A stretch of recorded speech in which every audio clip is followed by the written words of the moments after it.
हम देखेंगे कि हमारी जो वेबसाइट बनाते वक्त हम वेब पेजेस बनाते हैं, क्योंकि वेब पेजेस का कम्बिनेशन ही वेबसाइट होती है, तो उसका बेसिक लेआउट क्या होना चाहिए। ठीक है, मैं सबसे पहले एक्सक्लेमेशन का साइन दबा के एक बॉयलर कोड ले लूँगा। इसके बाद मैं करूँगा, कुछ थोड़ी स्पेस दे देते हैं। उसके बाद मैं यहाँ पे सबसे पहले जो चीज़ होती है हमारी वेब पेज के अंदर होता है हेडर टैग।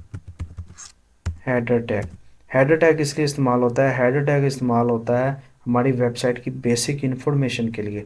हेडर टैग के अंदर हम लोगो लगा सकते हैं, हम कोई आइकन लगा सकते हैं, ठीक है, कुछ भी लगा सकते हैं हेडर टैग के अंदर। हेडर टैग के अंदर ही हम नेव टैग यानी नेविगेशन टैग इस्तेमाल करते हैं। मैं कहता हूँ, सॉरी, मैं आपको बता देता हूँ किस तरह प्रैक्टिस करेंगे। मैं कहता हूँ लिस्ट आइटम, इसको कॉपी कर लिया मैंने, ठीक है। इसके अंदर मैं कुछ भी लिख सकता हूँ। मैं कहता हूँ होम, इसके अंदर मैंने अबाउट लिख लिया, इसके अंदर मैंने बेसिक इन्फॉर्मेशन लिख लिया।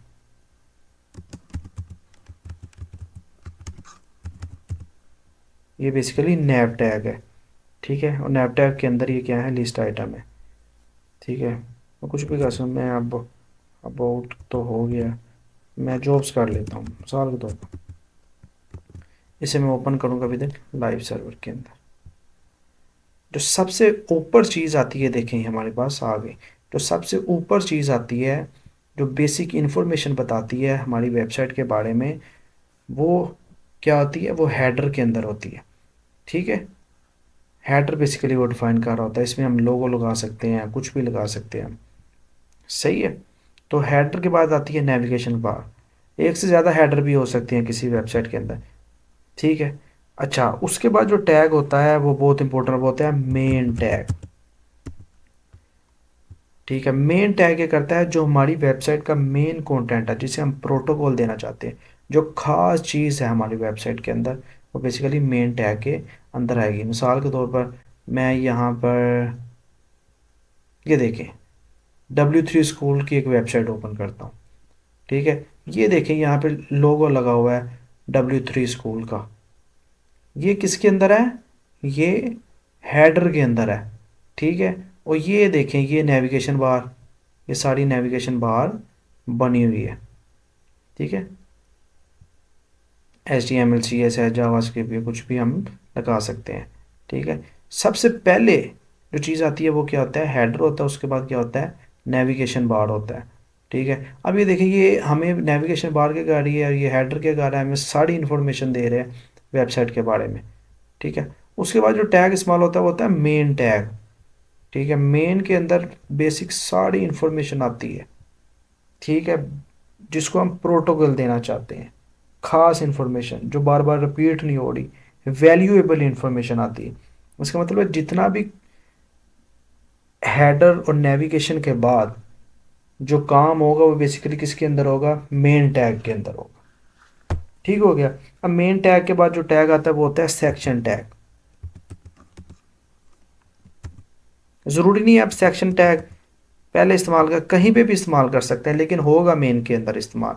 सेक्शन टैग इसलिए इस्तेमाल होता है अगर हम किसी चीज़ को सेक्शन करना चाहते हैं, ग्रुप करना चाहते हैं। मैं कहता हूँ ये हेडिंग है, मैं कहता हूँ दिस इज द सेक्शन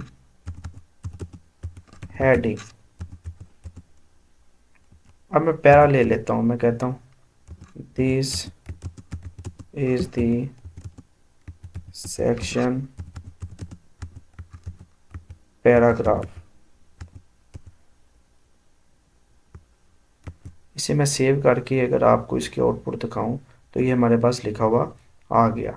अच्छा, होता क्या है जब एसईओ होती है हमारी वेबसाइट की, तो हमारी वेबसाइट के रैंक होने के चांसेस ज़्यादा हो जाते हैं अगर हम सही लेआउट को फॉलो करते हैं, ठीक है।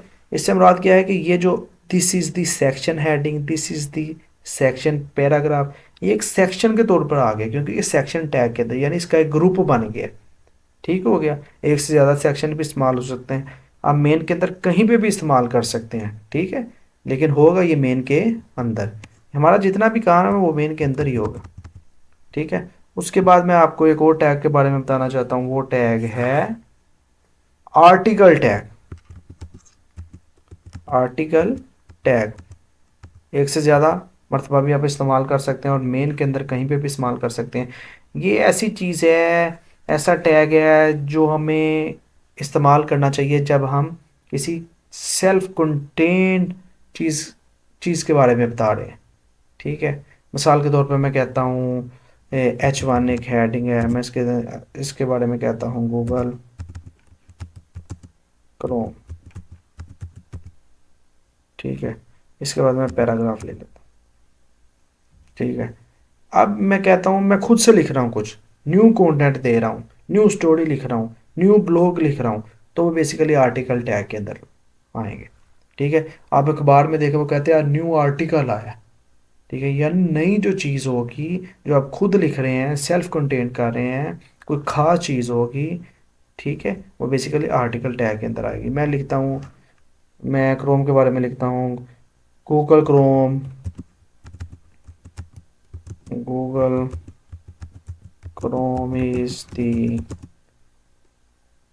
वेब ब्राउज़र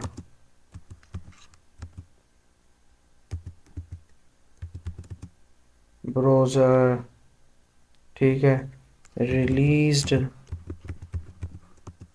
कब रिलीज़ हुआ जी, 2008 के अंदर। ठीक है, मैं लिखता हूँ Chrome is the best and most important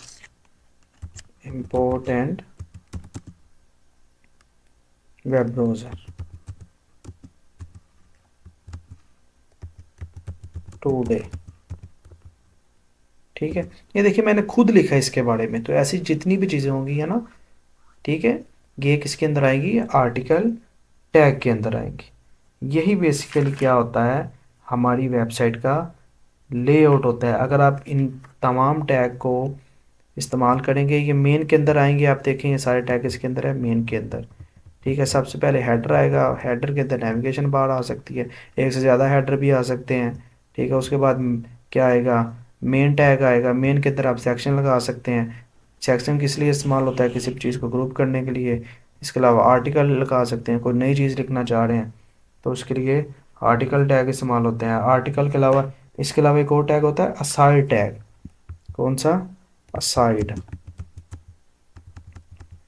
ठीक है, असाइड टैग इसलिए इस्तेमाल होता है बेसिकली अगर आप कोई भी अपनी वेबसाइट की हाईलाइट दिखाना चाह रहे हैं, ठीक है, किसी भी चीज़ को हाईलाइट करना चाह रहे हैं ताकि लोग देखें, ठीक है, तो वो बेसिकली असाइड के अंदर आएगा।